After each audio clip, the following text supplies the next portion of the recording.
ఈ థాట్ చెప్పిన ఐడియా కరెక్ట్గా అర్థం అవ్వకపోతే పెసిమిజానికి దాటి పెసిమిజం ఆప్టిమిజం ఏం లేదు. అక్కడ పెద్ద గొయ్యి ఉంటే ఆప్టిమిస్ట్ వెళ్ళి దూకితే చచ్చిపోతాడు కదా. లేనప్పుడు లేదని ఉండాలి కదా. Pessimism is not negative. మనం నెగిటివ్గా చూడటం పాజిటివ్. ప్రతిదీ పాజిటివ్గా చూడాలి అనుకుంటే చూడరు.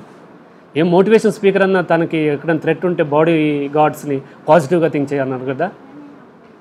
కాబట్టి తన దాకా వచ్చేసరికి మళ్ళీ చూసుకుంటారు. పాజిటివ్ థింక్ చేయటం మనకి అట్టర్లీ ఫూలిష్నెస్ ఇంకోటి లేదు. పాజిటివ్గా థింక్ చేయమంటాం వల్లే మనకి నెగిటివ్ థింకింగ్ వస్తుంది. అక్కడ ఏముందో అది చూడండి.